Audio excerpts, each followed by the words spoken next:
ប្រជាពលរដ្ឋសាទរក្រោមការបញ្ជាផ្ទាល់ពីថ្នាក់ដឹកនាំនគរបាលក្រុងប៉ោយប៉ែនវេចមុខចាប់ខ្លួនក្រុមក្មេងទំនើងជើងខ្លាំង6នាក់ដើរដេញកាំប្លន់យកម៉ូតូយ៉ាងអនាធិបតេយ្យ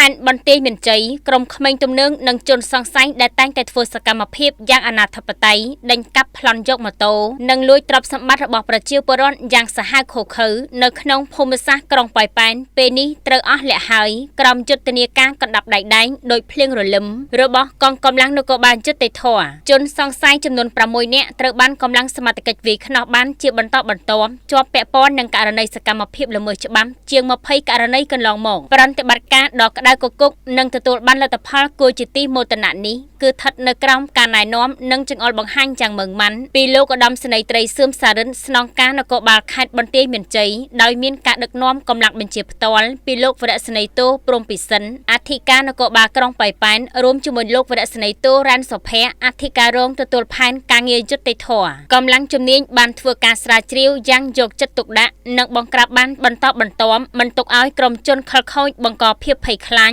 ដល់ប្រជាពលរដ្ឋស្លូតត្រង់ឡើយយោងតាមការបញ្ជាក់ពីលោកវរសេនីយ៍តូរ៉ាន់សុភ័ក្រអធិការរងទទួលផែនការងារយុត្តិធម៌បានឲ្យដឹងថាកាលពីថ្ងៃទី25ខែឧសភាឆ្នាំ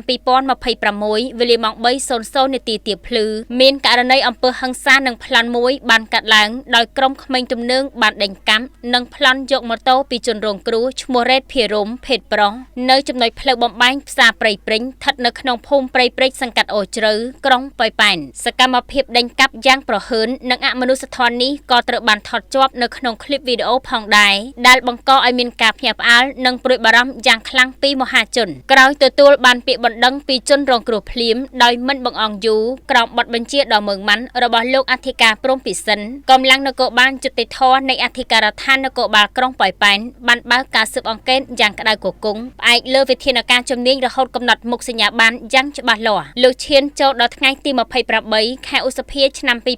2026វេលាម៉ោង 4:05 នាទីទៀបភ្លឺសមត្ថកិច្ចបានឈានទៅដល់ការបង្ក្រាបនិងឃាត់ខ្លួនជនសង្ស័យបានបន្តបន្ទាប់សរុប6នាក់សុទ្ធតែទំពាំងស្នងឫស្សីប៉ុន្តែបែរជាប្រព្រឹត្តអំពើថោកទាមនៅចំណុចភូមិប្រជាធម្មលេញសង្កាត់ផ្សារកណ្ដាលក្រុងប៉ោយប៉ែនការកោតសរសើរចំពោះសមត្ថកិច្ចនិងការថ្កោលទោសក្រុមក្មេងទំនើងស្នាដៃដ៏ឆ្នើមលឿនដោយផ្លេចបន្ទោរបស់អធិការដ្ឋាននគរបាលក្រុងប៉ោយប៉ែនទទួលបានការលើកសរសើរនិងសាទរយ៉ាងខ្លាំងពីសំណាក់ប្រជាពលរដ្ឋនៅក្នុងមូលដ្ឋានការបំបីសំណុំរឿងបានភ្លាមនិងឈានទៅដល់ការកសាងសំណុំរឿងបញ្ជូនទៅកាន់ស្នងការដ្ឋាននគរបាលខេត្តដើម្បីចាត់ការតាមនីតិវិធីច្បាប់នេះបានបង្ហាញពីការបដិញ្ញាចិត្តខ្ពស់ក្នុងការការពារសន្តិសុខសណ្ដាប់ធ្នាប់សង្គមផ្ទុយទៅវិញទង្វើរបស់ក្រុមក្មេងទំនើងទាំងនេះគឺជារឿងដែលមិនអាចលើកលែងឲ្យបានឡើយពួកគេមានវ័យក្មេងខ្ចីមានកម្លាំងមាំមួនប៉ុន្តែមិនគិតរៀនសូត្រឬរកស៊ីទុច្ចរិតបានជាដាចងក្រងជាបពួកកាន់កាំបិណ្ឌដេញកាប់ចាក់ប្រជាពលរដ្ឋស្លូតត្រង់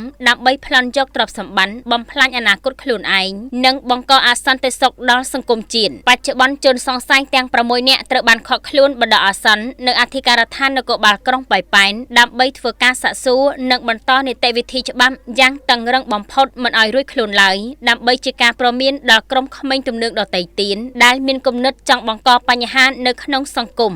សម្រួលអត្ថបទដោយលោកមុតចត្រាប្រមាញ់ជាយដែន